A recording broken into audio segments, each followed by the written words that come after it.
मित्रों, आज कुछ विशेष बातों के लिए हमने आपसे बात करने की आवश्यकता समझी। आज हम सभी लोग जो सनातन धर्म के विभिन्न पंथों के अनुयायी हैं, वे सब भगवती लक्ष्मी का आवाहन, वंदन और पूजन करेंगे, लक्ष्मी पूजा संपन्न करेंगे और बहुत ही उल्लास और उत्साह के साथ इस प्रकाश पर्व को मनाएंगे। देश में करोड़ों लोग इसका पूरे उल्लास के साथ इसको मनाएंगे, संपन्न करेंगे। ये बहुत ही प्रसन्नता की बात है। सौभाग्यवश हमारे यहाँ अभी भी पूजन की जो परंपराएं हैं वो प्रशस्त हैं। संस्कृत के एक से एक विद्वान लोग हैं। कोई वैदिक श्री सूक्त का पाठ करेगा, कोई अन्य वेदोक्त या पौराणिक विधियों से भगवती लक्ष्मी का पूजन करेगा, कोई अपनी परंपरागत कुल परंपरा या लोकाचार के अनुसार पालन करेगा।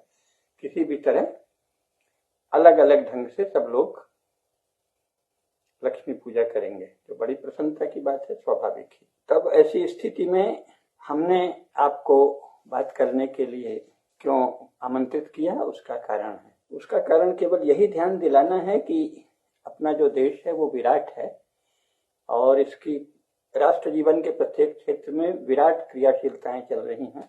सभी का अपना अपना महत्व है।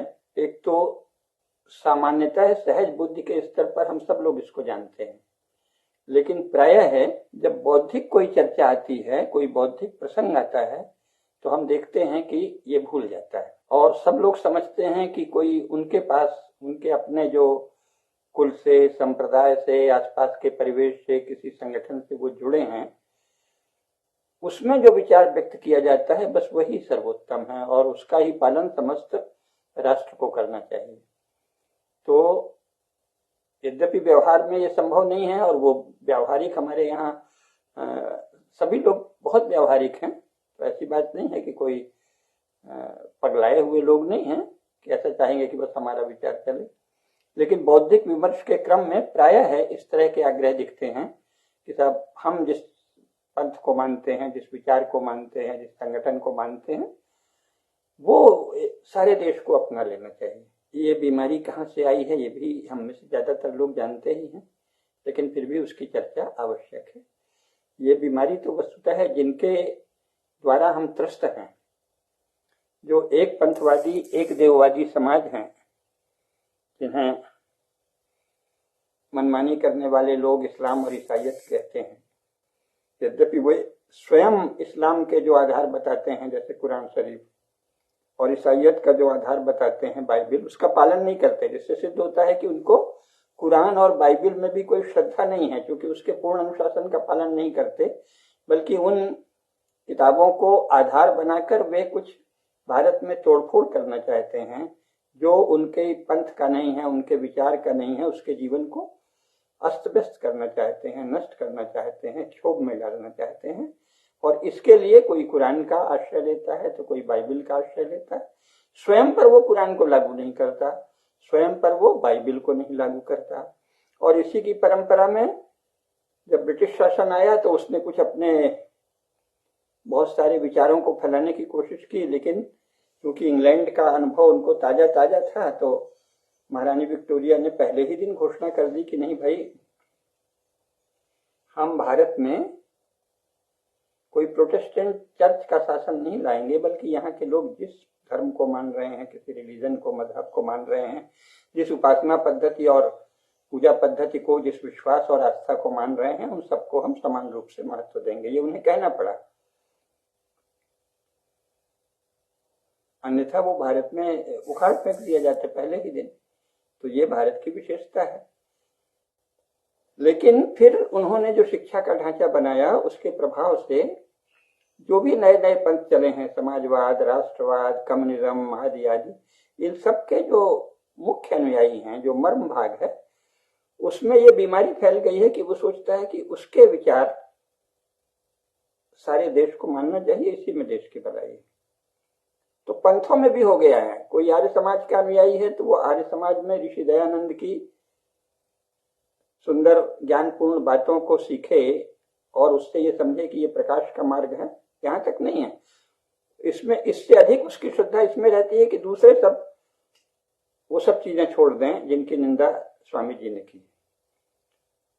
मूर्ति पूजा छोड़ दें तो अमुक छोड़ दें तो तमुक छोड़ दें। तो अब ये बीमारी है ना, ये तो इस्लाम और ईसाइयत से आई हुई बीमारी है। ये ऋषि दयानंद में तो नहीं थी। उन्होंने तो जो सही समझा कहा। उन्होंने तो ये कभी नहीं कहा था कि इसके बाद निकल पड़ो गलियों में, सड़कों में, सब जगह और इसी का प्रचार करो और धुआंधार प्रचार करो और बाकी सबका खंडन करते फिरो। नहीं, उन्होंने अपनी बात कह दी। और उनको माना किसने? सबसे अधिक तो उनको सनातन धर्म के अनुयायी हिंदुओं ने ही माना। अन्यथा उनके समय में ऐसा तो नहीं है कि उनका कोई पंथ बहुत बड़ा बन गया था, धीरे धीरे बना है। इसके बाद ये राजनीतिक विचार आ गए, समाजवाद है, राष्ट्रवाद है। तो इनमें से हर एक का अनुयायी चाहता है कि विस्तार से उसका देश के जीवन के हर क्षेत्र के विषय में जो जो विचार है विस्तार से उसका पालन होना चाहिए। अब ये तो सनातन धर्म की या हिंदू धर्म की दृष्टि नहीं है। जीवन की विविधता और विराटता सत्य है, यही तो सनातन धर्म सिखाता है। तो एक अनुशासन है, धर्म का अनुशासन है, सार्वभौम नियमों का अनुशासन है, मूल्यों का अनुशासन है। उसका पालन सबको करना चाहिए। उसको हमारे शास्त्रों में मानव धर्म कहा गया। लेकिन उस मानव धर्म का पालन करते हुए, यानी सत्य, अहिंसा, पवित्रता, अचौर्य, दूसरे के धन संपत्ति पर गिद्ध दृष्टि नहीं रखना, अपने मर्यादा से बाहर का कोई भोग की इच्छा नहीं करना और व्यय भी नहीं करना, संयम करना, ये सब जो मानव धर्म के सनातन आधार हैं, इनका पालन करते हुए फिर आप अपनी अपनी विशेषता के अनुसार चलते रहें।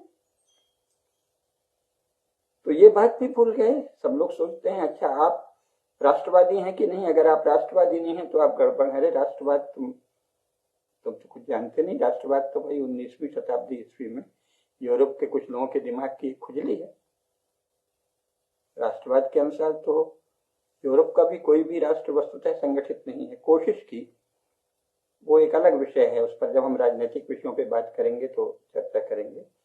वस्तुतः है राष्ट्रवाद के विषय में यूरोप के अलग अलग नेशन स्टेट की भी अलग अलग धारणाएं हैं और उन धारणाओं के बावजूद किसी भी नेशन स्टेट में पूरी तरह उनका पालन नहीं होता। क्यों? क्योंकि विचार, शुभ विचार, श्रेष्ठ विचार, सदाचार के विचार, धर्म के विचार, सत्य और प्रेम के विचार, ये तो सार्वभौम है। लेकिन उस विचार की बारीकी में जब जाएं तो ये अलग अलग खोपड़ी में अलग अलग हो जाता है। यही मनुष्य की विशेषता है। भगवान ने मनुष्य को ऐसे ही बनाया है। तो ये जितने वाद हैं ये तो किसी एक मनुष्य के दिमाग की या उसकी खोपड़ी की बारीकी का संजाल है, उसकी रचना है। तो यह सुनने में सुंदर लग सकता है, उस पर विचार विमर्श हो सकता है, लेकिन उसके अनुसार समाज का जीवन तो नहीं चल सकता, असंभव है। मतवादों के आधार पर समाज, संपूर्ण समाज का जीवन चलाना तो नास्तिकता है।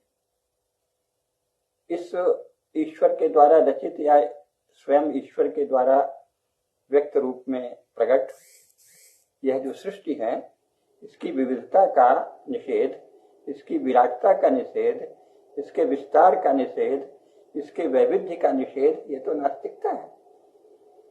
तो मतवाद जब तक विचार के रूप में प्रस्तुत हो तभी तक सुंदर है, परंतु वह सामाजिक जीवन के अनुशासन का आधार नहीं बन सकता। तो सामाजिक जीवन के अनुशासन का आधार क्या हो, ये क्या बारंबार विचार करने की बात है।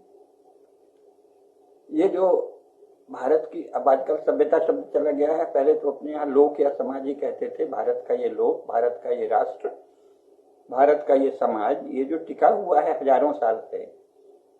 आज भी शाम लोग लक्ष्मी पूजा करेंगे तो इसमें बहुत से लोग वैदिक श्री सूक्त का पाठ करेंगे, कुछ लोग पौराणिक मंत्रों का पाठ करेंगे, कुछ लोग वैदिक और पौराणिक दोनों का पाठ करेंगे, कुछ लोग उनके साथ साथ स्थानीय भाषाओं में करेंगे।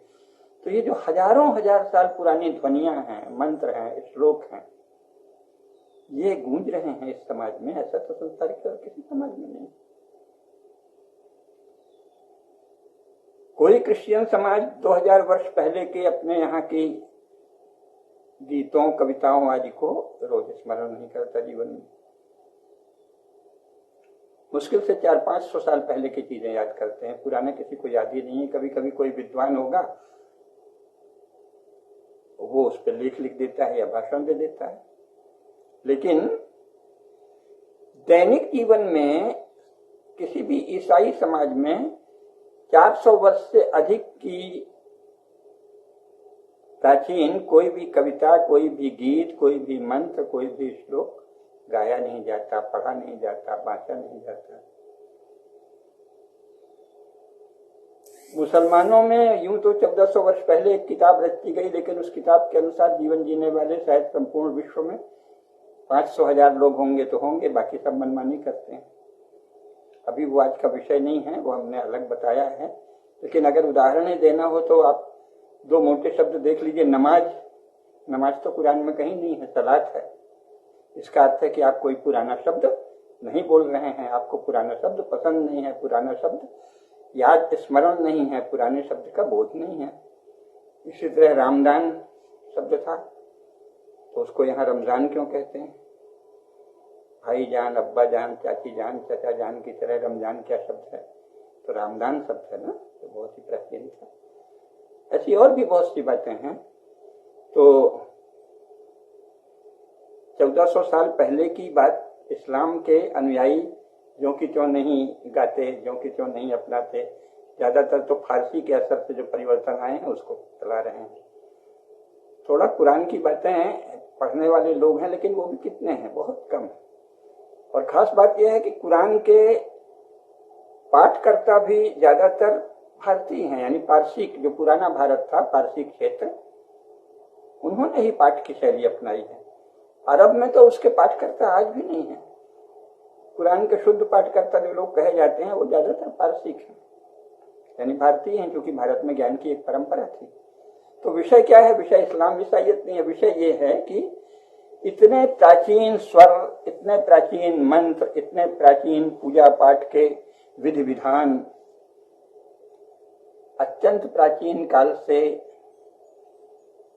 सृजित और पूजित सुंदर देव प्रतिमाएं, देव मूर्तियां, उनका पूरा विधान, उनका पूरा सौंदर्य, उनका पूरा ऐश्वर्य, ये तो सनातन धर्म के अनुयायियों ने ही जीवित रखा है ना, जो विविधता को, विराटता को, वैविध्य को स्वाभाविक मानते हैं। तो यहाँ आप कौन सा किसी एक नेता या किसी एक पढ़ने लिखने वाले के दिमाग की खुजली को ले आते हैं कि ये राष्ट्रवाद है, ये समाजवाद है, ये अमुकवाद। तो ये आपका किताब में लिखने को या किसी सेमिनार में चर्चा करने के लिए अच्छा विषय है। राष्ट्र जीवन इस तरह से नहीं चलता, तो इसको तो अब धीरे धीरे हृदयंगम करना पड़ेगा।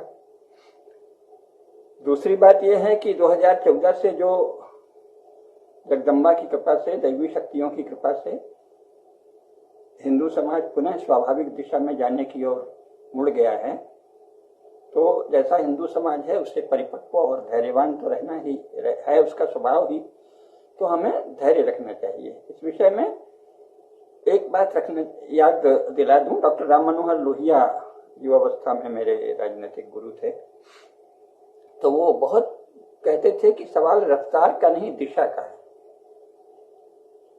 तो जो नया शासन आया है 2014 ईस्वी के बाद, उसकी दिशा क्या है वो महत्वपूर्ण बात है। उसकी रफ्तार कम लग सकती है हम में से कई लोगों को जो बेचैन है कि इतनी महान संस्कृति, इतना महान समाज, इतना महान राष्ट्र, ये जो है अपनी स्वाभाविक गति में तेजी से चले। जो कुछ इसको नष्ट करने की कोशिश कांग्रेस के समाजवादी धड़े ने योजना पूर्वक की, उन सबको लिप पोत दिया जाए, तो उनको रफ्तार से असंतोष हो सकता है, लेकिन दिशा तो ठीक है। अभी ताजी ही घटनाएं लें हम लोग, तो हम सभी जानते हैं महाकाल परिसर, जिसे महाकाल लोक कहा गया, वो कितना भव्य बनाया गया। काशी विश्वनाथ का परिसर कितना भव्य बनाया गया। और कल अयोध्या जी में जो श्री राम जन्मभूमि परिसर है और जो सरयू माता की आरती है, दीपावली, इस तरह से असंख्य दीप जले थे, कितना सुंदर दृश्य है। तो ये दिशा तो सही है, राष्ट्र जीवन की दिशा सही है। और तीनों ही अवसरों पर प्रधानमंत्री जी ने जो भाषण दिए वे भी सब भाव में थे, धर्म चेतना से अनुप्राणित थे। तो इसका अर्थ है कि सही दिशा में हम जा रहे हैं। उन्होंने कोई भगवान की कृपा है कि उन्होंने राष्ट्रवाद आदि का कोई भाषण नहीं झाड़ा, जैसे नेहरू जी समाजवाद झाड़ते थे। इंदिरा गांधी को तो कोई खास बोलना भी नहीं आता था। राजीव गांधी आदि को, और बाद के नेता लोग जो हैं वो भी कोई बहुत अच्छे वक्ता नहीं थे। अटल जी के अतिरिक्त अच्छे वक्ता तो नेहरू जी थे और फिर अटल जी थे, और इसके बाद अब मोदी जी हैं।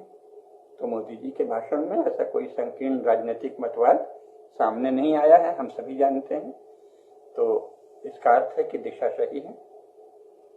लेकिन जो चिंता की बात है उनको मैं कोई छिपाने की बात नहीं कर रहा, मैं खुद भी नहीं छिपाता, तो उनका भी स्मरण करना चाहिए, क्योंकि ज्योति पर्व है ना, तो राष्ट्र के स्तर पर भी ज्योति की साधना होनी चाहिए। तो वो ज्योति क्या हो सकती है? ज्ञान की, शौर्य की, वीरता की, तेजस्विता की। और व्यक्ति के जीवन में भी ज्योति यही हो सकती है, ज्ञान की ज्योति मुख्यतः। तो प्रकाश, हमारे यहाँ प्रकाश सबसे अधिक तो ज्ञान का वाचक माना गया है। सत्व जो है उसको प्रकाशक ही कहा है ना, सत्वम लघु प्रकाश का मिष्टम। सत्व वो है जो चित्त को हल्का रखता है, प्रकाश देता है और इष्ट होता है। तो हमको ज्ञान की साधना करनी है, तो धीरे धीरे ही सही, लेकिन जो जैसे हम लोग हैं, तो हम दर्शन, इतिहास और राजनीति शास्त्र का अध्ययन करते हैं, तो इस विषय में हम जो कुछ जानते हैं वो आप लोगों को बताते रहते हैं, आगे भी बताएंगे। ऐसे ही हम में से हर एक को जो पढ़ाई लिखाई के क्षेत्र में है उसको अपना स्वधर्म निश्चित कर लेना चाहिए, और जिस विषय में उसे लगता है कि देश को जानना चाहिए उसमें देश को बताने का प्रयास करना चाहिए, है? लेकिन उसके लिए आवश्यक है कि प्रामाणिक ज्ञान प्राप्त करें। प्रामाणिक ज्ञान इसलिए प्राप्त करें कि जो संकुचन लाया गया है भारत में वो अज्ञान के द्वारा ही तो लाया गया है। अज्ञान को बहुत बुरी तरह फैला दिया गया, और ये 15 अगस्त 1947 के बाद हुआ है। और ये संभव ऐसे हुआ, आप कहेंगे कि इतना ज्ञानी समाज था तो कैसे संभव हुआ? तो उसके लिए आपको योग शास्त्र पढ़ना चाहिए कि मनुष्य का मन कैसे चलता है, बुद्धि कैसे चलती है, चित्त में निर्णायक प्रभाव किन चीजों के होते हैं। तो ये जो सोवियत संघ की नकल में शिक्षा और संचार माध्यमों पर भारत सरकार ने नियंत्रण कर लिया, उसके द्वारा लोगों को क्या पढ़ाया जाए क्या नहीं पढ़ाया जाए ये शासन तय करने लगा।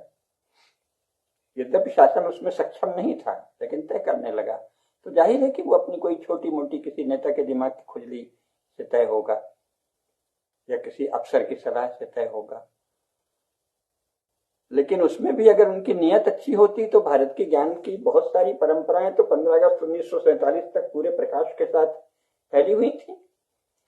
लेकिन नेहरू जी को बुखार था समाजवाद का, तो उन्होंने अंग्रेजी ढांचे को तो ज्यों का त्यों ले लिया और उसमें समाजवाद मिला के सोचा कि हम सदा सदा के लिए लोगों के दिमाग को नियंत्रित करेंगे, लोगों के मन और बुद्धि को नियंत्रित करेंगे, उनकी भावनाएं हमारे नियंत्रण में रहेंगी और हम जो चाहेंगे वही फैलाएंगे।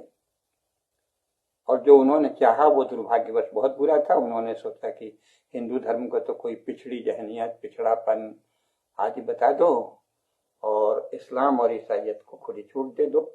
उसके नाम पर जो मनमानी करें लोग, कानून तोड़ने वाला काम करें, उनको भी खुली छूट दे दो। तो ये विचित्र सा काम उन्होंने शुरू किया।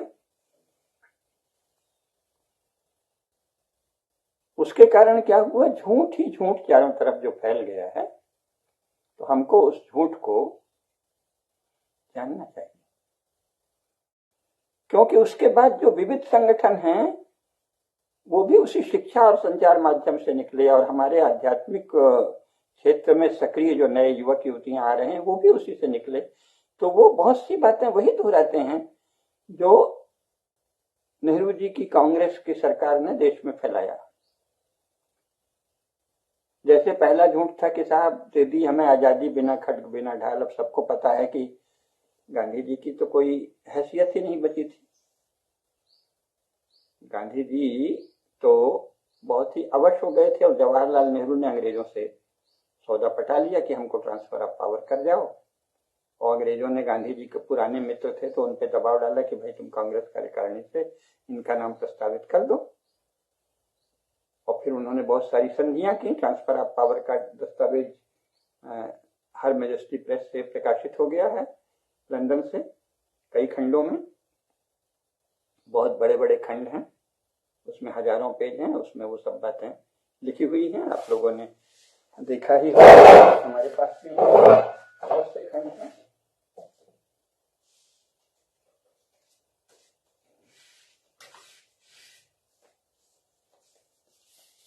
ये जो है अनेक खंडों में ये छपा है, constitutional relations between Britain and India, है ना, ट्रांसफर ऑफ पावर 1942-43, इसके बहुत सारे खंड प्रकाशित। एक एक प्रति एक एक खंड में कितने पेज हैं? 1100 से 1200 पेज हैं, जैसे इसमें 1130 पेज हैं, और ऐसे 10 खंड तो प्रकाशित हो चुके हैं, अभी और भी हो रहे हैं। तो इनमें वो सब लिखा है किन शर्तों से ट्रांसफर ऑफ पावर हुआ, लेकिन इसको भी जन सामान्य के बीच से छिपाया गया और बात फैला दी गई कि साहब दे दी हमें आजादी बिना खड्ग बिना ढाल, साबरमती के संत तूने कर दिया कमाल। ये बेचारे साबरमती के संत ने तो ये कभी नहीं कहा था, ये नेहरू ने फिल्मों के द्वारा, फिल्मी गीत के द्वारा, जो कम्युनिस्टों ने एक इप्टा नाम का संगठन बनाया था, उसके लेखकों के द्वारा ये गीत लिखा गया, उन्हीं के द्वारा फिल्म बनाई गई और ये प्रचार किया गया। क्यों किया गया? कम्युनिस्ट तो हिंसा में विश्वास करते हैं, तो भारत में ऐसा भ्रम क्यों किया? क्योंकि भारत का शौर्य जग रहा था, भारत का तेज जग रहा था, तो उससे वो भयभीत थे। कम्युनिस्ट और यूरोपीय लोग भारत के शौर्य से भयभीत थे, तो उन्होंने जानबूझ के स्वयं तो बड़ी भारी हिंसा और पता नहीं किस किस की सत्ता जो है बंदूक की नली से निकलती है आदि वाक्य दोहराते रहे, और भारत में इप्टा के लोगों ने फिल्म के द्वारा ये प्रचारित किया कि दे दी हमें आजादी बिना खड्ग बिना ढाल, साबरमती के संतों ने कर दिया कमाल। ये सब क्या है? प्रायोजित झूठ, प्रायोजित प्रोपेगेंडा। पहला झूठ प्रोपेगेंडा ये किया क्योंकि सभी जानते हैं, पहली बात तो ये कि आजादी और गुलामी की कोई बात ही नहीं थी, तो धीरे धीरे आप लोगों को ये सब जानना चाहिए। क्योंकि ये जो इंग्लैंड के बारे में फैला दिया गया है कि बहुत शक्तिशाली थे और बड़ी योजना से आए और हमको ऐसे गुलाम बनाया, तो उसके विषय में भी तथ्य आ गए हैं, और आप लोग शायद सभ्यता अध्ययन केंद्र में प्रोफेसर कुसुमलता केडिया जी के वीडियो सुन लें, या हमारी बहुत सी वार्ताएं और लेख हैं उनको सुन लें, आगे और आएंगी, तो आप जानेंगे कि इंग्लैंड की तो कोई हैसियत ही नहीं थी भारत को गुलाम क्या, भारत पे एक टुकड़े पर भी कब्जा करने की। वो तो जो लोग यहाँ आए वो स्वयं कंगले भिखमंगे और अनैतिक दुष्चरित्र लोग थे, और यहाँ के नीच लोगों से संधि करके भेदभाव से कुछ समय तक वो बहुत ही विकृत किस्म के हिंदुओं और विकृत किस्म के मुसलमानों के साथ उतने ही लुच्चे लफंगे अंग्रेजों ने साझा शासन किया। और वो तो अनैतिक लोग थे, क्योंकि जिस समाज ने आपको शरण दी उसके विरुद्ध आप षड्यंत्र करने लगे, तो इसको तो हमारे यहाँ कृतघ्न कहते हैं, और कहा गया है कि कृतघ्नि नरको यान्ति यावत् चंद्र दिवाकर। तो ये जानना चाहिए। इसीलिए आप देखिए कि जो भारतीय समाज है, प्रोफेसर कुसुमलता केडिया जी कई बार अपने भाषण में बता चुकी हैं कि पहले मैं बहुत चकित रहती थी कि जो विदेशी आते हैं, खासतौर से गोरी चमड़ी वाले लोग, उनको बनारस के पंडित और संपन्न लोग तो छोड़िए, वहाँ के रिक्शे वाले और कुली जिन्हें कहते हैं, यानी जो हमाल आदि काम करने वाले लोग हैं, वो भी दूर दुरा लेते हैं या ठग लेते हैं। छोटे छोटे दुकानदार कोई आदर नहीं करते। क्यों? क्योंकि उन्हें पता है इनकी दुर्गति। उसके विस्तार में आज नहीं जाएंगे, आप प्रोफेसर कुसुमलता केडिया जी का भाषण सुनिए कि कैसे यहाँ गोरी वेश्याएं, वेश्या भी नहीं कह सकते, प्रोस्टिट्यूट्स और गोरे भिखमंगे और गोरे लफंगे घूम रहे थे। जो लोग ब्रिटिश सिपाही बनकर आए थे वो भी जैसे ही बहुत सारे देसी राजाओं से समझौता हो गया और उनका शासन सुनिश्चित हो गया, तो उसमें से अधिकांश लोग बेरोजगार हो गए। फिर वो देसी राज्यों में जाके गिड़गिड़ाने लगे कि हमको सिपाही रख लो, हमको अपने राज्य में रख लो, मिल गया तो मजा करते थे। कोई उनमें न देशभक्ति थी न कुछ था। तो आप सच्चाई को जानिए। ये एक तरह का इंटरएक्शन था। आखिर इसमें भी इनको, हर मेजेस्टी को भी इसको शीर्षक क्या देना पड़ा? Constitutional relations between Britain and India. Bharat और ब्रिटेन के बीच संवैधानिक रिश्ते, यानी वस्तुतः है इंग्लैंड और भारत की अंतःक्रिया थी, इंटरेक्शन है। और वो इंटरेक्शन अगर हम पढ़ें तो पता चलेगा कि इंग्लैंड के पक्ष में बहुत ही अनैतिक इंटरेक्शन है, झूठ छल फरेब से भरा हुआ। और भारत के द्वारा बड़ा गरिमामय इंटरेक्शन है। उसमें कई बार अपनी कमजोरी दिखती है बुद्धि की कि भाई आप इनके छल को क्यों नहीं पहचान पाए, वो अलग बात है। लेकिन ये तो एक इंटरेक्शन है, 90 साल तक लगभग आधे भारत में हुआ। और जब वो अपनी असलियत पर आ गए, कृतज्ञता पर, निजता पर, तो भारत के क्रांतिकारियों ने, वीरों ने उनको मारना शुरू किया, तो वो घबरा गए। तब उन्होंने कांग्रेस बनवाई और कांग्रेस में भी लोकमान्य तिलक और लाला लाजपत राय और बिपिन चंद्र पाल आदि जब आ गए तो घबरा के उन्होंने फिर अपने लंदन में प्रशिक्षित और ईसाई बपतिस्मा ले चुके बहुत सारे लोगों को, नेहरू आदि को, गांधी जी आदि को भी यहाँ प्रवेश कराया और बताया कि भाई ये तो हिंदू समाज है, हिंदू समाज में स्वीकृति पाए बिना आप प्रभावी नहीं होंगे। तो अपने आप को सभी हिंदू नेता दिखाने लगे। गांधी जी ने बढ़ चढ़ के कहा कि मैं सनातन धर्म का पालन करने वाला निष्ठावान हिंदू हूँ, आदि आदि। लेकिन ये सब सिखाई हुई सी बातें ऐसे दिखती हैं कि बाद में उन्होंने हिंदू समाज के साथ निर्ममता की। उन्हें पता था कि भारत के विभाजन में मुसलमान में से जो उन्मादी किस्म के मुसलमान हैं, जो कानून तोड़क मुसलमान हैं, जो नीच और अत्याचारी स्वभाव वाले मुसलमान हैं, वो तैयार हैं, इंग्लैंड की प्रेरणा भी है उसके पीछे, भयंकर मारकाट करेंगे। फिर भी उन्होंने पहले तो बताया नहीं, हिंदुओं को धोखे में रखा और अचानक बंटवारा कर लिया। तो ये विश्वासघात, गांधी जी के द्वारा विश्वासघात का प्रकरण है, गांधी नेहरू के द्वारा। इसको ऐसे कहेंगे ना तो हिंदुओं को मरने दिया, तो इसका अर्थ है कि आपको हिंदुओं से प्रेम नहीं था, हिंदुओं के प्रति ममता नहीं थी, हिंदुओं से भाईचारा नहीं था, वो अलग विषय है। लेकिन अंग्रेज तो यहाँ एक तरह का इंटरेक्शन है। आए, धोखा दिया, पहले कहा कि हमको व्यापार करने दो, काली मिर्च का व्यापार, मसाले का व्यापार, फिर कहा कि अब हमको थोड़े सैनिक रख लेने दो अपने व्यापार, हमको लोग झूठे किस्से, हर बात में झूठ, ऐसे किस्से उड़ा दिए कि हमको पिंडारी लूट लेते हैं, ठग लूट लेते हैं, तो हमको एक सैनिकों का यानी रक्षक दल रखने दो, गार्ड रखने दो, फिर उसी को इंडियन आर्मी कहने लगे। फिर उसके बाद अपने को गवर्नमेंट ऑफ इंडिया भी कहने लगे। यानी जब कोलकाता तक ही थे, दिल्ली पहुंचे भी नहीं थे, तभी उन्होंने सुप्रीम कोर्ट ऑफ इंडिया बना दिया। छल का देखिए ना, सुप्रीम कोर्ट ऑफ इंडिया बन गई जबकि वो दिल्ली भी नहीं पहुंचे हैं और भारत के अधिकांश हिस्सों में उनका शासन नहीं है, जाने की हिम्मत नहीं कर रहे हैं। लेकिन सुप्रीम कोर्ट भारत का सुप्रीम कोर्ट हो गया। इतना बड़ा देश है, यहाँ तरह तरह के परंपरागत न्यायालय चल रहे हैं, शासन चल रहा है, लेकिन वो केवल अपने को भारत सरकार कह रहे हैं, गवर्नमेंट ऑफ इंडिया। ये उनके प्रोपेगेंडा की ताकत है। और नेहरू गांधी जी वाली कांग्रेस ने उनको गवर्नमेंट ऑफ इंडिया मान के लिया। अरे वाह भाई वाह, वो गवर्नमेंट ऑफ इंडिया कैसे हो गए, तो ये एक अलग बात है। लेकिन इसके साथ ये पता चलता है कितना बड़ा झूठ, गांधी जी के विषय में झूठ, अंग्रेजों के महत्व के विषय में झूठ, देश को पराधीन बताने के विषय में झूठ।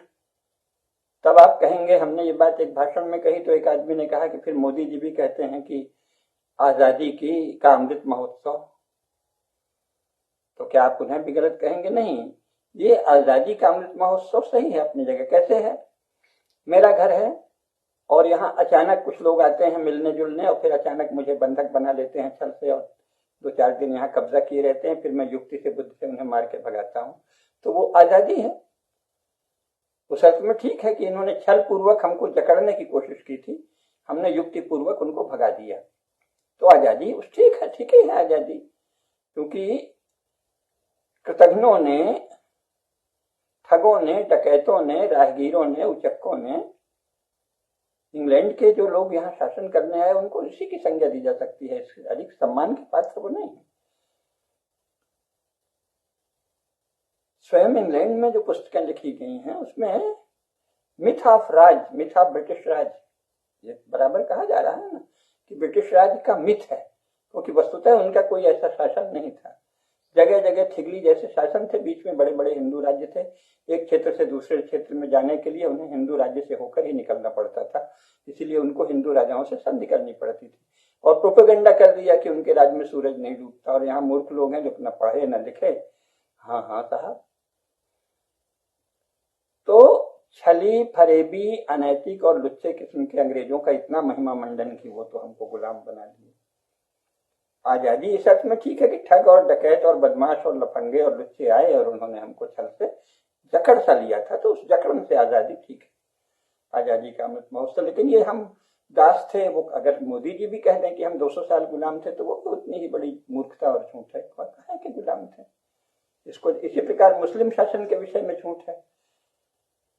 वो हमने बताया है, इलियट और डाउसन ने सोचा कि ये तो कंपनी का रौब ही नहीं पड़ता है, ये लोग दिन रात हिंदू राजाओं और रानियों की प्रशंसा करते रहते हैं। ईस्ट इंडिया कंपनी के कर्मचारी, जब कंपनी के कर्मचारी बनकर ही डाउसन आया था तो उसने कहा कि ये तो बड़ा गड़बड़ है। हेनरी इलियट ने सोचा कि ये तो गड़बड़ है, तो उन्होंने ये सब फरेब रचा कि मुसलमानों की किताब उन्होंने कहा भारत में नहीं मिली है। तो जो किताब है, बाबरनामा भी भारत में नहीं मिला, जहांगीरनामा भी भारत में नहीं मिला, कासिम का कोई किस्सा भारत में नहीं मिला, भारतीय क्षेत्र में नहीं मिला। उन्होंने कहा वो तुर्की में और वो वहाँ ईरान में और इराक में। अरे ईरान इराक तो बने ही 20वीं शताब्दी में, इसके पहले तो ईरान इराक नाम का कोई नेशन स्टेट दुनिया में था ही नहीं।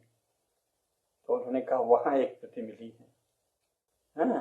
किस भाषा में? चगताई भाषा में, तुर्की भाषा में। अच्छा, आपके अनुसार उन्होंने राज्य किया भारत में और हिंदी में नहीं, उर्दू में नहीं, फारसी में नहीं, भारत की किसी भाषा में उनका इतिहास नहीं मिला। सारे ही बाबरनामा और कासिम और गजनी और गोरी के किस्से दूर की भाषाओं में मिले, तुर्की में, ईरान में। तो सब साफ साफ पहली नजर में झूठ दिखता है। और फिर कह दिया कि बस एक ही पांडुलिपि है जो या तो पेरिस के अमुक संग्रहालय में है या लंदन के संग्रहालय में है, और फिर उसके आधार पे बहुत सारे प्रिंट छाप दिए। और फिर चूंकि उन्होंने छापा ही था तो मुसलमान विद्वान अचानक 20वीं शताब्दी में पैदा हो गए। हाँ, हमने बड़ा अत्याचार किया, हिंदुओं को बहुत मारा। उन्होंने अत्याचार किया क्योंकि वो नीच थे, लेकिन वो उसकी सीमा है। ठीक ठीक, गजनी और गोरी तो कभी इस हैसियत में नहीं थे कि भारत में कुछ भी करते, सब झूठा इतिहास है। लेकिन बाद में अलाउद्दीन खिलजी और उसके बाद हुआ तो वो मारे भी गए सब। और ज्यादातर तो जिसे मुगल सल्तनत कहते हैं वो दिल्ली और लाहौर के बीच की जागीर है। उस समय भारत में अन्य बड़े बड़े राज्य थे जो हम अपनी पुस्तक में हमने कभी भी पराधीन नहीं रहा है, भारत में विस्तार से लिखा ही है। अभी उसका क्या उल्लेख करें, तो ये कह रहे हैं कि हम सैकड़ों वर्षों के मुस्लिम शासन और 200 वर्षों के ब्रिटिश शासन के बाद बचे हुए हैं। ये कथन ही झूठा है, क्योंकि आप बचे नहीं सकते। अगर सैकड़ों वर्षों तक मुस्लिम शासन होता तो ये व्यक्ति जो आपके सामने बैठा हुआ बोल रहा है, इसका नाम कुछ नसीमुद्दीन, निजामुद्दीन, करीमुद्दीन, औलिया फौलिया कुछ होता, और आप लोग जो सुन रहे हैं आपका नाम भी कुछ और होता। जहां भी मुस्लिम शासन रहा है उन्होंने तो किसी को बचने नहीं दिया है। कहां बचे हैं लोग? अरब में कौन है, तुर्की में कौन है, और तो और अभी 47 में जो पाकिस्तान बना वहां कितने करोड़ हिंदू थे और अब कितने हजार बचे हैं। तो अगर आधुनिक राज्य में, जबकि संयुक्त राष्ट्र संघ और दुनिया भर की अंतरराष्ट्रीय संस्थाएं बनी हैं मानवाधिकार की निगरानी की, भारत के लिए तो सब शेर बने हुए हैं, उनके रहते पाकिस्तान में 75 वर्षों में हिंदुओं का लगभग सफाया कर दिया गया, और बांग्लादेश में 50 वर्षों के भीतर मतलब 90% हिंदुओं को सफाया कर दिया गया। 700 वर्ष 800 वर्ष मुस्लिम शासन रहता तो आप बचे रहते। कहाँ का झूठ बोलते हैं, किसको ठग रहे हैं, किसको मूर्ख बना रहे हैं? अपने उन महान पूर्वजों को क्यों गाली दे रहे हैं जो इतने वीर थे, इतने पराक्रमी थे कि उन्होंने इनको बार बार रगड़ा, धूल चटाई और बार बार ये शरण में आए। एक भी मुसलमान की ये हैसियत नहीं थी कि वो अपने बल पर किसी दूसरे हिंदू राजा को हरा देता, सदा कुछ हिंदुओं को साथ लेके किया। तो फिर आप उनको गाली देने लगेंगे। अरे बाबा, उस समय कोई नेशन स्टेट था क्या? राजा लोग सारी दुनिया में अपना अपना विस्तार करने की कोशिश कर रहे थे, बहुत का साथ लेते थे तो मुसलमानों का भी ले लेते थे। इसमें क्या आश्चर्य की बात है? दुनिया में क्या हो रहा? यूरोप के बराबर है ना भारत? यूरोप तो आज भी एक नहीं हुआ है, और यूरोप के राज्य कैसे आपस में लड़ते रहे हैं? तो अगर भारत के राजा आपस में लड़ते रहे हैं और बीच बीच में मुसलमानों का सहयोग लेते रहे तो उसको सही संदर्भ में देखिए ना। उसको भारत की महानता के साथ देखिए कि इसके बावजूद सनातन धर्म की रक्षा वो करते रहे। यहाँ तक कि मान सिंह और दूसरे लोग जो अकबर से मिले, उन्होंने भी सनातन धर्म की अपने अपने क्षेत्र में तो रक्षा ही की। तो मूल राष्ट्र की रक्षा तो उन्होंने की और राजनीतिक संधियां की, उस पर अलग से राजनीतिक विश्लेषण होता रहेगा, लेकिन इसको गुलामी तो नहीं कहते।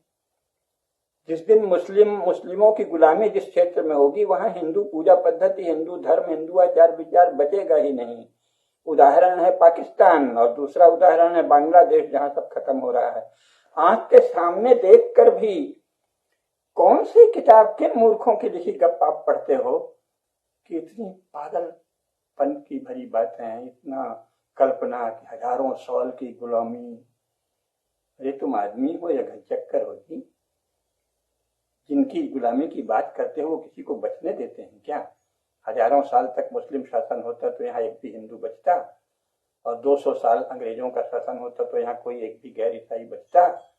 इंग्लैंड में बचा है क्या? अभी शुरू किया है उन्होंने। क्यों? दूसरे देशों के असर से जब जान गए कि बहुत ताकत है तो दूसरों को भी रहने देते हैं, लेकिन फिर भी ईसाई कानून के अंतर्गत रहो, प्रोटेस्टेंट चर्च का अनुशासन मानिए, और आप चाहें तो हिंदू बने रहें, मुसलमान बने रहें। ये तो वो आज कर रहे हैं। जब द्वितीय महायुद्ध के बाद काफी उदार हो गए हैं, उसके पहले तो और कट्टर थे। 200 साल तक का उनका शासन होता तो आप और हम बचते ही नहीं, हम सब ईसाई होते। तो कल्पना में, गप्पों में जीकर फिर उसके अनुसार नियम बनाना। नियम क्या बनाना? अजीब अजीब से बनाना। मैं आर्य समाज को, ऋषि दयानंद को मानता हूँ या नहीं, बस मैं कहता हूँ कि मैं मानता हूँ, इसलिए खबरदार अगर आपने मूर्ति पूजा की तो हम आपसे लड़ने आ जाएंगे। अरे तू कौन है भाई? तेरी क्या हैसियत है? तू एक आदमी है, चुपचाप रहे। देश के नाम से मैं फलाना विचार को मानता हूँ, इसलिए अमुक अमुक संस्थाएं नष्ट हो जानी चाहिए। ये तो सब अहिंदू, अभारतीय, अधार्मिक लोगों की भाषा है। क्या विविधता को समाप्त कर देंगे? और तो और इतना रोग हो गया है कि कहते हैं कि ये क्या है साहब, हिंदू समाज कैसे संगठित होगा? देखिए यहाँ तो तिथियों को लेकर भी मतभेद है। कोई कहता है कि त्रयोदशी आज है, कोई कहता है कल है। मूर्ख, तुम्हें पता ही नहीं है कि उदया तिथि कुछ लोग मानते हैं, कुछ लोग उसका बारीकी से लिखते हैं कि किस दिन अधिक समय तक रही अमुक तिथि, उसको मानते हैं। तो अगर उदया तिथि यानी सूर्योदय के समय तिथि मानने वाले जो लोग हैं, उसके पीछे पूरा चिंतन है, तो उनकी एकादशी उस दिन है। और जो मानते हैं कि नहीं, अधिकांश समय जो तिथि व्यापी थी उसे मानेंगे, तो उनकी तिथि दूसरे दिन हो सकती है। तो इस विविधता से हिंदू एकता कहाँ से बाधित होती है? इससे तो हिंदू मेधा की सूक्ष्मता गणित विषय में, ज्योतिष विषय में, गणना के विषय में और पैनी होती है और प्रमाणित होती है। आपसे किसने कह दिया कि इससे समाज बिखरा करते हैं?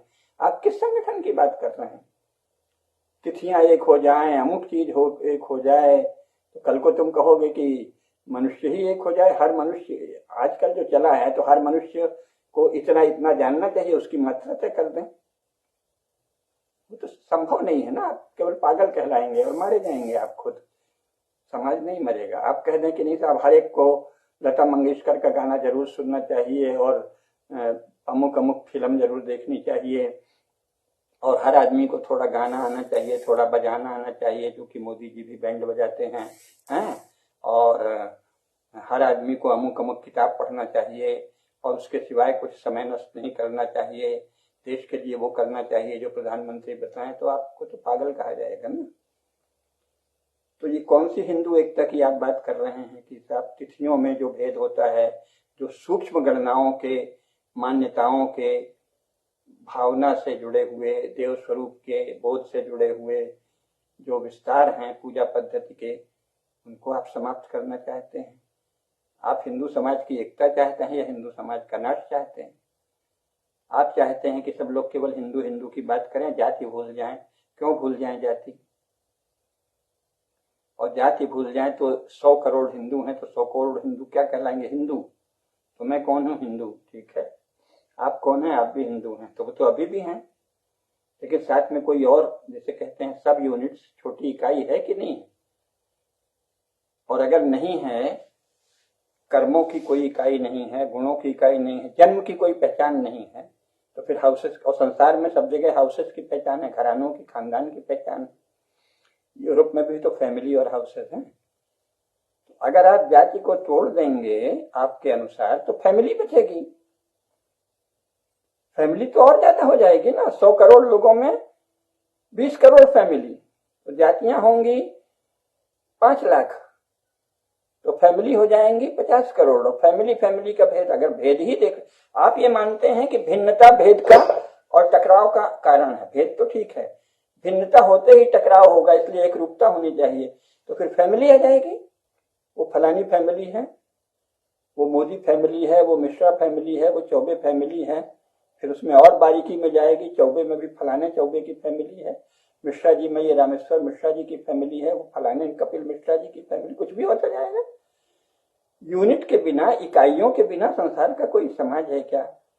तो ये इसलिए कह रहे हैं कि ऐसी सब बातें करने वाले लोग भावना से हिंदू समाज में एकता चाहते हैं, हिंदू समाज की विजय चाहते हैं, हिंदू समाज का उत्कर्ष चाहते हैं, हिंदू समाज की लक्ष्मी की वृद्धि चाहते हैं, श्री की वृद्धि चाहते हैं। लेकिन सारा रास्ता तो लक्ष्मी वाहन वाला तो है, लेकिन केवल लक्ष्मी वाहन होने से लक्ष्मी जी नहीं आएंगी।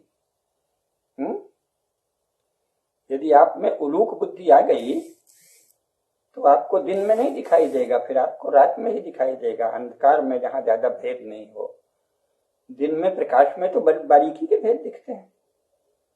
तो आप लक्ष्मी के उपासक हैं या लक्ष्मी वाहन के उपासक हैं, ये आपको समझ लेना चाहिए। तो हम सबको लक्ष्मी की ही उपासना करनी है। तो प्रकाश, समृद्धि, ऐश्वर्य, विपुलता, विविधता, विराटता, इनको करनी है, तो इनकी साधना करनी है, तभी ये ज्योति पर्व की सार्थकता है। और ये झूठ धीरे धीरे अध्ययन के द्वारा हटा देना चाहिए कि 800 वर्ष मुसलमानों ने दबाया। इसका ये अर्थ नहीं है कि आप कह दें कि नहीं हम भाई भाई हैं, वो दूसरी मूर्खता है कि हमारे डीएनए एक है। कौनो डीएनए पीएनए एक, डीएनए तो संपूर्ण विश्व का मानव जाति का एक ही है। सभी ब्रह्मा की संतान है और सभी मनु की संतान है। डीएनए में तो फास्फोरस और हड्डियां और इन सब का विश्लेषण होता है, डीएनए गुणसूत्र, इससे कुछ पता नहीं चलता। वस्तुतः ये सब बहुत बारीकी की चीजें हैं जिन्हें कोई सामान्य मानव जीवन में तो इसका भेद आप कैसे जान सकते हैं? मैं अपना डीएनए कैसे जान सकता हूँ, आप अपना डीएनए कैसे जान सकते हैं? कहाँ की बातें हैं, तंत्रानियां। भेद पर ही व्यवहार अवलंबित है। वो भेद सही हो तो व्यवहार की विधि तय हो। हर जगह भेद है ना। प्रधानमंत्री और उनके अधीनस्थ केंद्रीय मंत्री एक हैं क्या? तो जब प्रधानमंत्री जी जाते हैं ज्योतिर्लिंग की, महाकालेश्वर की पूजा करने या भगवान राम की, तो उनके स्वयं मुख्यमंत्री उनके थोड़ा सा पीछे क्यों चलते हैं, फिर अन्य लोग दूर क्यों रहते हैं? कोई भेद विवेक है ना। और प्रधानमंत्री और कैबिनेट मंत्री एक हैं क्या? दोनों की हैसियत एक है, अधिकार एक है।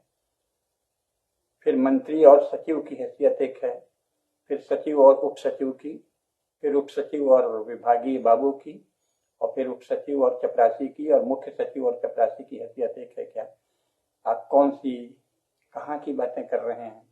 बिना भेद के कोई भी संस्था चलती है क्या? तो कल को न्यायालय में क्या होगा? जज साहब से कोई वकील कहेगा कि आप हटिए, मैं भी जज बनता हूँ, और फिर वकील को हटा देगा मुवक्किल, मैं जज हूँ। मैं बहुत वकालत, मैंने पुस्तकें पढ़ी हैं और मुझ में न्याय की बुद्धि है। और लीजिए हम 10 गवाही लाते हैं कि साहब ये जानते हैं कि ये बड़े न्यायशील हमारे पंडित जी हैं, या प्रधान जी हैं, या सेठ जी हैं, या बहुजन जी हैं, अब यही जज बनेंगे? जरूरत क्या है किसी जज की? आप कहाँ की बात कर रहे हैं? सारी संस्थाएं तो भेद के विवेक पर आधारित हैं। भेद से समाज विघटित होता है, ये तो आपके विघटित दिमाग का लक्षण है। सब स्वमर्यादा में स्थापित रहे, भेद की कोई सीमा रहे। श्रेष्ठता तो कानूनन प्रतिबंधित है। अगर कोई कहे कि मेरी जाति श्रेष्ठ है और उसकी निकृष्ट है, तो वो तो कानून से दंडनीय है। भाई आपको और क्या चाहिए? अब किसी के दिमाग में आप कहाँ तक घुस जाएंगे? अगर कोई कहता है तो आप उसका मजाक उड़ा दीजिए, मैं ब्राह्मण हूं, मैं बहुत श्रेष्ठ हूं, तो आप हंस दीजिए उसको। दूसरी तरफ मुंह फेर के हंस दीजिए, थूक दीजिए, कुछ भी करिए। कौन श्रेष्ठ है यहाँ? तो कानून का शासन है। किसको श्रेष्ठ? जिसको आप श्रेष्ठ मानेंगे कि नहीं नहीं आप बहुत श्रेष्ठ है, वो श्रेष्ठ है आपके लिए। आप नहीं मानेंगे तो नहीं है। इसमें जाति कहाँ आड़े आती है? ये तो मनुष्य का अहंकार अथवा मनुष्य का विवेक, ये इन सब विषयों में निर्णायक है। संविधान के द्वारा इतना सुंदर निर्णय दे दिया गया है कि आप जातिगत श्रेष्ठता का प्रदर्शन दंडनीय है और किसी भी जाति की निंदा भी दंडनीय है मूल कानून में। तो उसको लेपने के लिए ये तथाकथित हरिजन एक्ट आदि ला दिया गया है। तो ये कब तक चलेगा? भेद तो जातियों के भेद तो कांग्रेस शासन ने और बाद की पार्टियों के सभी शासन, भाजपा पार्टी ने भी जाति के भेद बढ़ाए हैं, लगातार जाति भेद बढ़ा रहे हैं और उधर कह रहे हैं कि जाति जो है भेद कारक है। तो इन सब देखने में ये बिखरी बिखरी बातें हैं, लेकिन इनका कहने का आशय ये है कि इतिहास के विषय में, वर्तमान के विषय में, भविष्य के विषय में, तीनों ही विषय में थोड़ा विवेक से जानना होगा। अगर हम बचे हुए हैं तो किसी दूसरे की कृपा से नहीं बचे हुए हैं, हमारा अपना पुरुषार्थ है। हिंदू राजाओं, हिंदू विद्वानों, हिंदू महाजनों, हिंदू शिल्पियों, हिंदू सेवकों, सबका बहुत बड़ा योगदान रहा, इसलिए हिंदू समाज बचा हुआ है। कोई मुसलमानों का शासन 800 वर्ष नहीं था। यहाँ वहां कुछ बदमाश, लंपट किस्म के, दुष्ट किस्म के, नीच किस्म के, राक्षसी प्रवृत्ति वाले मुसलमान जागीरदार जो हुए, उन्होंने इतने छल कुशल से कुछ हिंदुओं को पटाया और प्रतिशोध में, आपसी प्रतिशोध में कुछ हिंदुओं ने उनका साथ दिया, तो उन्होंने दूसरे हिंदुओं से लड़ाई लड़ी और उसके बाद शासन में आने के बाद भयंकर अत्याचार भी किए। तो उसके विषय में अलग से चिंतन करना होगा, मुस्लिम हिंदू करके नहीं होगा। अगर आपको विधान ही बनाना है तो ये बताइए कि सनातन धर्म के मानने वाले किसी भी व्यक्ति को छोड़कर भिन्न मत वाले का साथ लेना समाज में पाप माना जाए, ऐसे कुछ बनाइए नियम। तो हिंदू राजा मान सिंह भी थे, तो उनके घर में पूजा पाठ धर्म सब होता था, लेकिन उन्होंने अकबर का साथ दिया, तो ये दोष है। तो अगर इसके आधार पर सिद्धांत की स्थापना करनी है तो सिद्धांत बनाना पड़ेगा ना किसी भी व्यवहार के लिए। और अगर नहीं बन सकता तो फिलहाल उसे छोड़ देना होगा, क्योंकि वर्तमान जो शासन है उसको तो दुनिया भर की ईसाई राष्ट्र राज्यों से संधियां करनी ही पड़ती हैं। इंग्लैंड है, फ्रांस है, जर्मनी है, स्पेन है, पुर्तगाल है, नॉर्वे है, स्वीडन है, स्विट्जरलैंड है, संयुक्त राज्य अमेरिका है, सबसे तो संधि है ना भारत सरकार की। और हिंदू सम्राट भी आ जाएंगे तो उन्हें पहले तो संधि करनी ही पड़ेगी, या तो सारे संसार को हिंदू बनाइए। सचमुच का चक्रवर्ती सम्राट आए तो सनातन धर्म की स्थापना करें, विश्व में इसके अनुकूल वातावरण है, लेकिन वो बाद की बात है। और नहीं तो फिलहाल तो रहेगा ही। तो फिर उसके कुछ अन्य आधार ढूंढने होंगे कि किस तरह का सहयोग धर्म में है, किस तरह का सहयोग अधर्म में है, कौन सा सहयोग चलेगा, कौन सा नहीं चलेगा, आदि आदि सब व्यावहारिक बातें सोचनी पड़ती हैं। ये मोटा मोटी बातों से समाज नहीं चलता, जीवन नहीं चलता, खेती नहीं होती, खाना नहीं बनता मोटा मोटी बात से। चावल डाल दिया, फिर उसी में बाजरा डाल दो, फिर उसी में चना डाल दो एक ही बर्तन में, तो क्या बनेगा, कौन खाएगा उसे? तो भेद करना पड़ता है ना, ये चावल है, ये दाल है, ये अरहर की दाल है, ये मूंग की, ये उड़द की दाल है ना, ये सिवैयां है, ये ऐसे तो नहीं है कि सिवैयां और हलवा और खीर सब में एक ही बर्तन में एक ही उसमें बना दो, कैसे? हो ही नहीं सकता। भेद के विवेक पर, सूक्ष्मता के विस्तार के ज्ञान पर ही सारा वर्तन होता है, सारा व्यवहार होता है। तो हमको एक तो इस झूठ से मुक्त हो जाना चाहिए। जब तक आप स्वयं अध्ययन न करें तो जो लोग अध्ययन कर रहे हैं उनको सुनिए, पढ़िए, और नहीं तो सहज बुद्धि से मान लीजिए कि भाई हम ऐसे बचे हुए हैं, अभी भी 100 करोड़ हिंदू हैं, तो ये 800 साल का मुस्लिम शासन असंभव है। असंभव होता तो एक भी नहीं बचते, 100 करोड़ का छोड़िए 100 भी नहीं बचते, या 100-200 बच जाते, 1000 10,000 से ज्यादा तो बिल्कुल नहीं बचते। तो शासन नहीं था, संघर्ष था, टकराव था। और उस टकराव में सच ये है कि किसी भी मुस्लिम जागीरदार ने, मैं उनको शासक या बादशाह तो कहते ही नहीं हूं ससुरों को, किसी भी मुस्लिम जागीरदार ने किसी हिंदू राजा, हिंदू सेनापति की सहायता के बिना कोई लड़ाई नहीं जीती। तो इस सच को तो जानना चाहिए। और इतना सहयोग लेकर भी बाद में उन्होंने कृतज्ञता दिखाई है, मंदिर तोड़े हैं, धर्म पर अत्याचार किया है, हिंदू धर्म का पालन करने वालों पर गौवध भी किया है जहां मौका लगा है, तरह तरह के घृणित अत्याचार किए हैं। तो जो उस अत्याचार की चर्चा बार बार करनी होगी कि जो इतने घृणित हैं उनसे सहयोग संभव नहीं है, एक डीएनए कह के नहीं हो सकता। उनको किसी से भी एक तरफा प्रेम मत करिए। हिंदू मुस्लिम प्रेम बहुत अच्छी बात है, मुसलमान भी तो कहें कि हम हिंदुओं की ये बात मानेंगे। ईश्वर अल्लाह एक ही नाम, ये किसी मुसलमान ने तो कभी माना नहीं। कोई नहीं मानता कि अल्लाह और राम एक हैं। अगर मुसलमान मान ले कि अल्लाह और राम एक हैं तो झगड़े ही मिट जाए। तो जब वो नहीं मानते तो आप झूठ क्यों बोलते हैं और किसकी दलाली करते हैं कि एक ही है?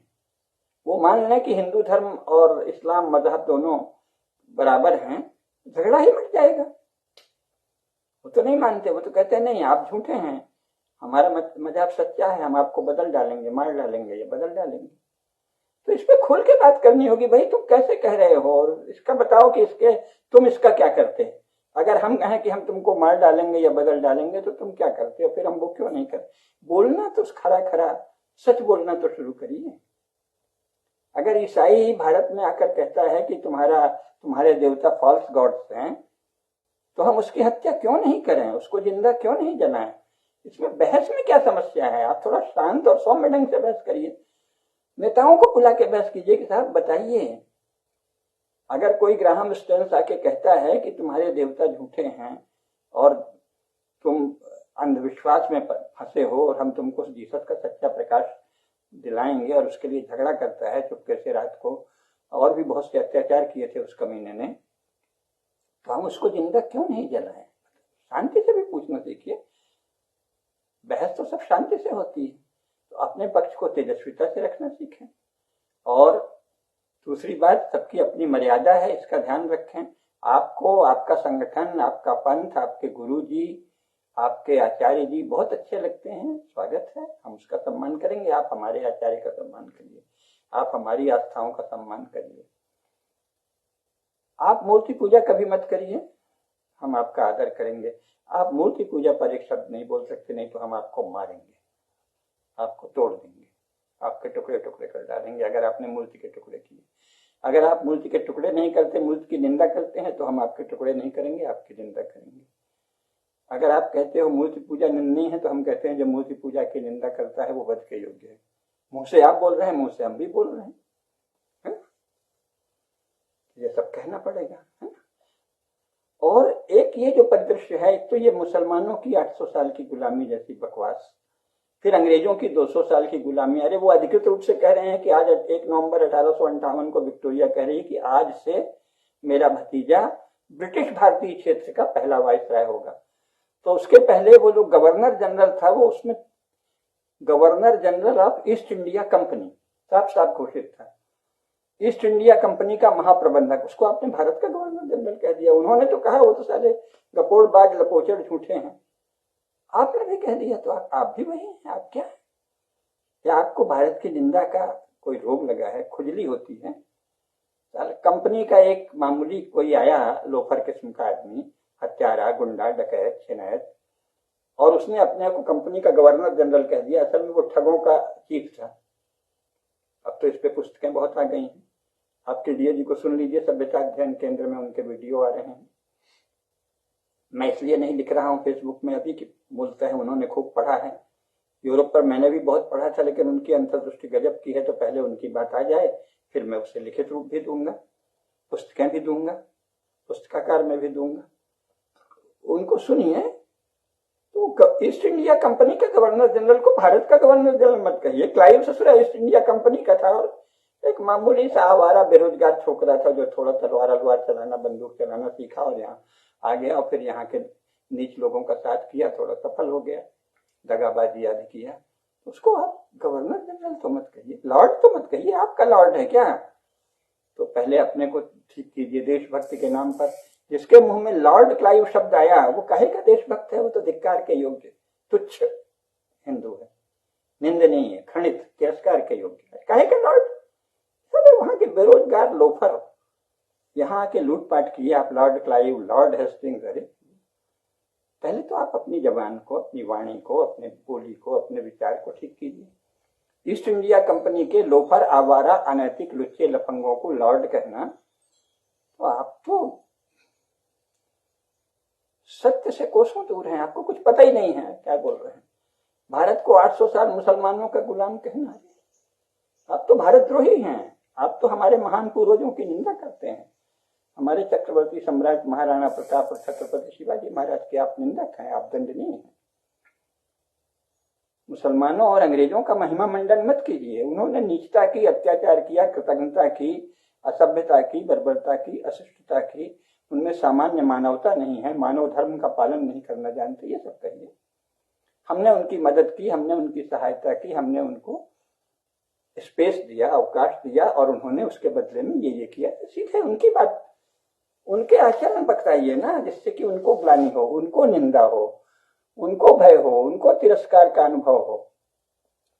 उनके मन में ये जगह है कि वो कितने तिरस्कार के योग्य हैं, कितने जुगुप्सा के योग्य हैं, कैसे गए गुजरे हैं। मनुष्य उनको देख कैसे सकता है, उनको देख के घिन आती होगी लोगों को, ये उन्हें पता चले। ये नहीं कि इन सब का वर्णन करके आप हिंदू समाज में ग्लानि जगाएं। एक मुसलमान गुंडा आता है अगर और आपकी बस्ती को जलाता है, तो आपको ये वातावरण बनाना पड़ेगा कि वो लज्जित हो, वो कहीं खड़ा नहीं हो पाए, उस पर थू-थू हो। सौभाग्यवश सोशल मीडिया के कारण अब ये बन रहा है। फिल्मों में इन खान बंधुओं ने और अन्य लोगों ने जो धींगा मुश्ती की है, उनके प्रति थू-थू का भाव, तिरस्कार का भाव। प्रधानमंत्री जी ने भी कहा है कि भ्रष्टाचार के प्रति तिरस्कार का भाव आना चाहिए, घृणा आनी चाहिए। तो ये भी भ्रष्टाचार है। इन खान बंधुओं ने फिल्म में जो किया है, जितना हिंदू धर्म को गलत रूप में प्रस्तुत किया, वो भयंकर भ्रष्टाचार है। सबके प्रति घृणा आनी चाहिए, घृणा आ रही है। लेकिन आप हिंदू समाज के प्रति, हिंदू मान्यताओं के प्रति, मूर्तियों के प्रति, देवताओं के प्रति, पुराणों के प्रति, इतिहास के प्रति, काव्य के प्रति, गौरवशाली ग्रंथों के प्रति घृणा लाते हैं, तो आप तो धिक्कार के योग्य आप भी हैं, तिरस्कार के योग्य। आप भी एक तरह के म्लेच्छ हैं।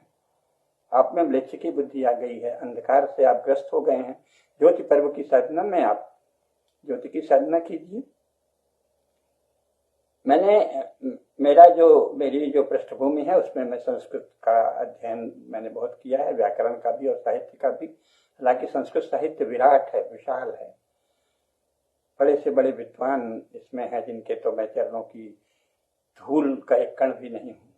तो इसलिए मैं ये नहीं कहता कि मैंने बहुत पढ़ा, लेकिन सामान्यता है अंग्रेजी हिंदी आदि पढ़ने वाले जितने में बड़े विद्वान बन जाते हैं, उतना संस्कृत साहित्य मैंने पढ़ा है।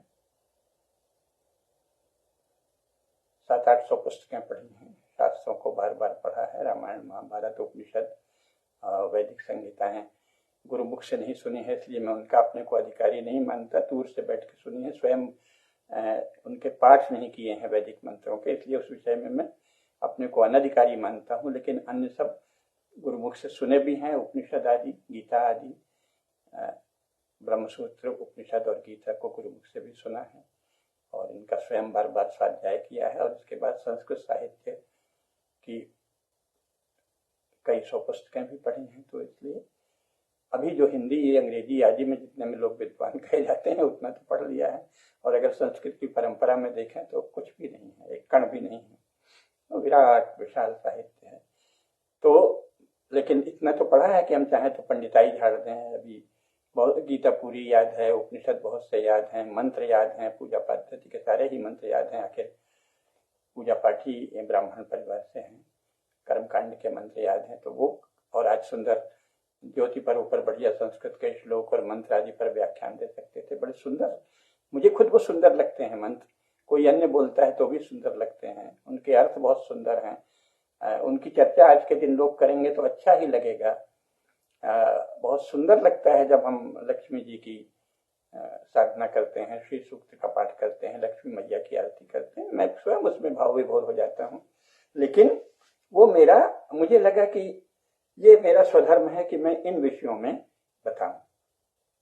इसमें कोई एक अधिक अच्छा है, एक कम अच्छा नहीं है। अगर अधिक अच्छा है तो आज के दिन तो वही अच्छा है। भगवती लक्ष्मी की आराधना, पूजा, उनके श्री सूक्त का एवं अन्य मंत्रों का पाठ, पूजा पद्धति, उनकी चर्चा, उनके अर्थों का प्रकाशन, उनके अर्थों का निर्वचन, ये है लक्ष्मी जी, ये है ज्योति, ये है प्रकाश, ये है धन, ये है समृद्धि। ऐसे समृद्धि की साधना होती, यही सब विषय सुंदर लगते हैं, यही सब विषय श्रेष्ठ हैं। वो श्रेष्ठ विषय में थोड़ा बहुत मैं भी बोल सकता था, पर मैं नहीं बोला। तो मैं ये नहीं मानता कि मैं अधिक महत्वपूर्ण बात बोल रहा हूँ, लेकिन मुझे लगा कि मैं ये बात, ये मेरे मन की है, अंतरंग है, मुझे ये बात बोलना आवश्यक लगा, इसलिए मैंने बोला है कि हमको जिस ज्योति की साधना करनी है वो बाकी सब ज्योतियां भी हैं, अध्यात्म ज्योति है, ज्ञान ज्योति है, आत्म ज्योति है, ब्रह्म ज्योति है, उसकी साधना निरंतर करनी है। लेकिन जब तक हम सामान्य त्रिगुणात्मक प्रकृति से बंधे हैं, थोड़ा सत्व अधिक होगा, लेकिन रजोगुण भी पर्याप्त है, तमस भी थोड़ा बहुत होगा ही। हम सब लोग जो सामान्य जीवन जीते हैं, राष्ट्र राज्य की बात करते हैं, राजनीतिक विषयों पे लिप्त हैं। आखिर सारे ही भारत के लोग राज्य को सबसे बड़ी संस्था राज्य बनी हुई है, सब संस्थाओं को छा कर छीन कर, तो इसका कोई सशक्त विरोध तो नहीं किया ना हम हिंदुओं ने, 100 करोड़ हिंदुओं ने 75 वर्षों से। किसी किसी महापुरुष ने किया होगा, किन्हीं शंकराचार्य ने किया होगा, लेकिन अधिकांश उनके शिष्य भी और शेष हिंदू भी राज्य को तो चलने दे रहे हैं ना। इसी राज्य में रति है, इसी राज्य में रुचि ले रहे हैं, इसी में प्रतिस्पर्धा कर रहे हैं, कोई इस पार्टी का, कोई इस पार्टी का। राज्य का ढांचा तो एक ही है ना, यूरो इंडियन ढांचा जिसे मैं कहता हूँ, यूरंडपंथी ढांचा। उसी के इस छाया में कांग्रेस है, उस छाया में भाजपा है, उस छाया में सपा बसपा है, यही सब है। तो हम लोग राज्य में इतनी रुचि लेते हैं और राज्य को ही सर्वश्रेष्ठ संस्था बना के रखा गया है कानूनन, तो इसका सशक्त और संगठित विरोध हम में से किसी ने नहीं किया, तो इसका अर्थ है कि हम लोगों में पर्याप्त रजोगुण है। तो इसलिए मुझे लगा कि ये जो रजोगुण से संबंधित, राजनीतिक विषयों से संबंधित चर्चा है उसमें करें, और उसमें ये आवश्यक है कि हम लोग ये 700-800 वर्षों की मुसलमानों की गुलामी, 200 वर्षों की अंग्रेजों की गुलामी, ये सब एकदम छोड़ दें। बहुत बड़ा पाप है, बहुत बड़ा झूठ है, बहुत ही निंदनीय बात है, अत्यंत तिरस्करणीय बात है। कभी किसी मुसलमान की हैसियत नहीं थी कि वो भारत में अपने बल पर शासन कर लेता। अंग्रेजों की हैसियत नहीं थी कि वो इंग्लैंड से आके भारत में शासन कर लेते। हमारे लोगों ने सहयोग किया, उसमें धिक्कार की बात नहीं है। उसको अब जब बीत गया है तो ये देखना चाहिए कि देखो हमारे लोगों में इतनी उदारता है, इतना खुलापन है। हो सके तो उस उदारता और खुलापन पे अंकुश लगाने के उपाय के बारे में सोचें कि अब भी कहीं कोई उदारता, क्योंकि इस समय भी भारत सरकार कांग्रेस की हो या भाजपा की, बहुत उदारता की बात कर रही है, बड़े खुलेपन की बात कर रही है। और हमको तो ऐसे ऐसे मुख्यमंत्री भाजपा वाले भी मिलते हैं, शुरू हो जाते हैं वसुधैव कुटुंबकम गाना गाते हैं, अयम निजा परो वेत्ति गणना लघुचेतसाम। ये पता ही नहीं कि वो किन के लिए कहा गया है। अरे वो तो तपस्वियों और आध्यात्मिक लोगों के लिए किया गया है। अयम निजा परो वेत्ति गणना लघुचेतसाम। जो राजनीति में है वो अगर निज और पर का भेद नहीं जानता तो उसको एक क्षण राजनीति में रहने का अधिकार नहीं है। अपने और पराये का भेद जिसे नहीं है वो सत्ता में रहने का अधिकारी ही नहीं है, वो तो राज्य का नाश कर देगा भाई। लेकिन यहाँ मुख्यमंत्री लोग भाषण देते हैं, अयम निजा परो वेत्ति गणना लघुचेतसाम। ये क्या कहते हैं इसको? वर्ण संकरत्व, अराजक, अराजक जनपद। हमारे शास्त्रों में अराजक जनपद की बहुत निंदा है। और वर्तमान में किसी भी पार्टी के नेता हो, कांग्रेस के, भाजपा के, वो सब उनकी अधिकांश बातें अराजक रहती हैं, कुछ भी बोलते हैं। जिसको भेद का विवेक रखना चाहिए वो अभेदवादी बना है, जिसको शुद्ध राजनीतिक व्यावहारिक बातें करना चाहिए वो अध्यात्म झाड़ता है। आजकल मुझे हिंदू संगठन वाले भी बहुत से लोग मिलते, सबके सब आध्यात्मिक बने हुए। अरे तो भैया फिर तुम सन्यासियों की एक संस्था बना लो ना विधिवत, जो योग साधना करे, लेकिन वो नहीं हो रहा है। तो हम लोगों को भेद विवेक के साथ चलना चाहिए। न तो मुसलमानों का यहाँ ऐसा कोई शासन रहा है, मुसलमानों के अत्याचारों का स्मरण सदा करना चाहिए, लेकिन वो अत्याचार उन्होंने छल, वंचना, दगाबाजी, धोखा और कृतज्ञता के साथ किया। कोई बल और विक्रम के बल पे नहीं किया। उनकी हैसियत नहीं थी कि वो बल से ये सब करते, तो उन्होंने दगाबाजी से ये सब किया, ये जानना चाहिए, है ना। इसी तरह अंग्रेजों की हैसियत नहीं थी कि वो भारत में शासन करते। उन्होंने एक कृतज्ञ और अनैतिक, छली और कपटी मनुष्यों के समूह का आचरण करके 90 वर्ष तक आधे भारत में शासन किया, फिर हमने उन्हें भगा दिया। गांधी जी सनातन धर्म का नाम नहीं रखते तो इतने महान नहीं माने जाते, और इसके बाद उन्होंने हिंदुओं को मरवा दिया। नेहरू जी अपने को पंडित जी प्रचारित करते रहे, ब्राह्मणों से मिलते जुलते रहे, बहुत से ब्राह्मणों को साथ लिया और सनातन धर्म की जड़ों में मट्ठा डाला। तो ये सब सत्य देखते हुए हमको राजनेताओं के प्रति सजग हो जाना चाहिए। लेकिन राजनेता शक्तिशाली हैं, एकमात्र शक्तिशाली संस्था राज्य है, तो उससे कैसे योजन करना, तालमेल करना, कैसे उनके गुणों की प्रशंसा करके गुणों की अभिवृद्धि के विषय में चिंतन करना, आदि बहुत ही व्यावहारिक और जटिल बातें सोचनी चाहिए। लेकिन कम से कम मुसलमानों ने गुलाम बनाया, अंग्रेजों ने गुलाम बनाया, ये भाषा तो भगवान के लिए छोड़ दीजिए, अन्यथा आप नरक में जाएंगे, आपको बहुत पाप पड़ेगा, आप अपने पूर्वजों के निंदक कहलाएंगे। न यहाँ मुसलमानों ने कभी शासन किया है, न अंग्रेजों ने अपने बल पर शासन किया है। अंग्रेज आए, ये क्या है, ब्रिटिश भारत अंतःक्रिया, और वो अंतःक्रिया स्वस्थ नहीं थी, रुग्ण थी, छलघातपूर्ण थी। हमको अपनी शब्दावली विकसित करनी चाहिए। हिंदू मुस्लिम अंतःक्रिया इंटरेक्शन स्वस्थ नहीं था। स्वस्थ नहीं था तो आगे उसको स्वस्थ होना चाहिए।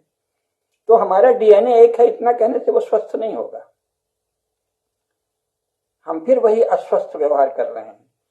डीएनए एक है, ये इममटेरियल है, नगण्य है, तुच्छ है, अपदार्थ है, अगणनीय है।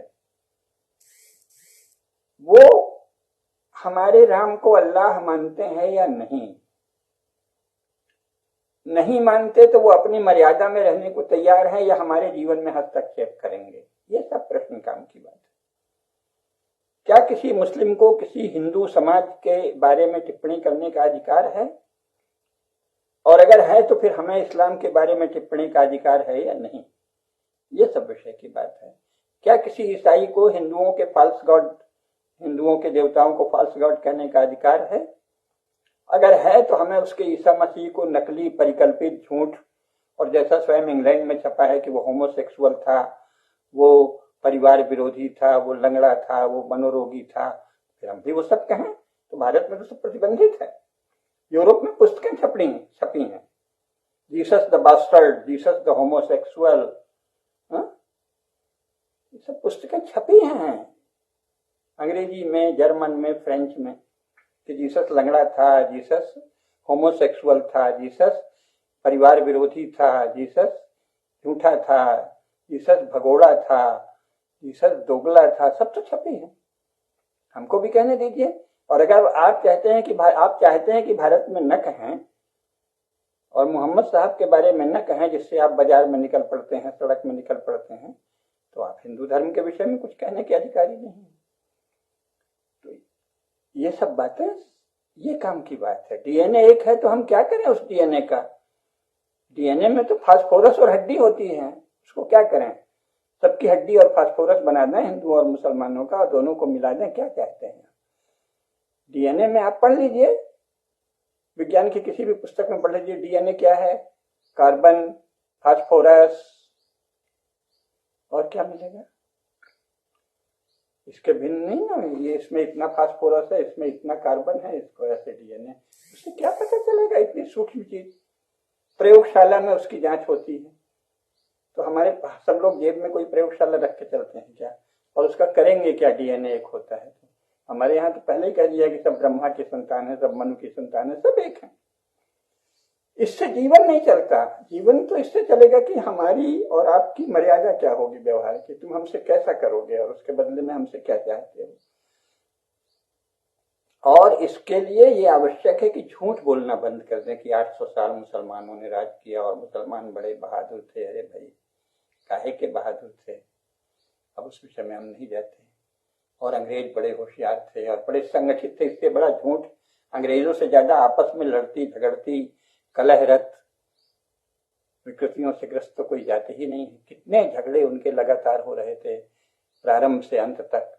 जिस दिन वो यहाँ आए हैं और जिस दिन गए हैं, तब से लगातार झगड़े हैं अंग्रेजों के आपस में निरंतर कलहरत युद्धरत समाज, उसका एक कोई छोटा सा समूह योजना बना के आगे बढ़ता है।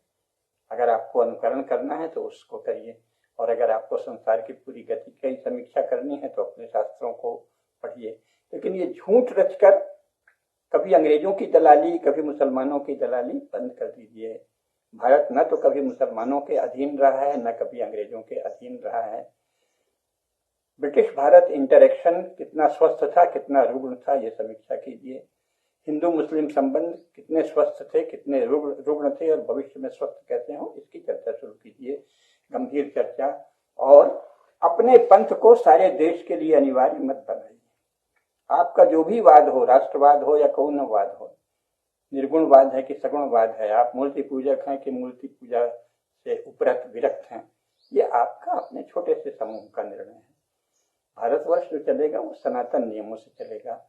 इसमें उपासना पद्धति और आस्थाएं छोटी इकाइयों के रूप में या बड़ी इकाइयों के रूप में जैसे भी रहें अपनी मर्यादा में रहेंगी, और जो लोक व्यवहार है वो शाश्वत सनातन धर्म के आधार पर, मानव धर्म के आधार पर चलेगा।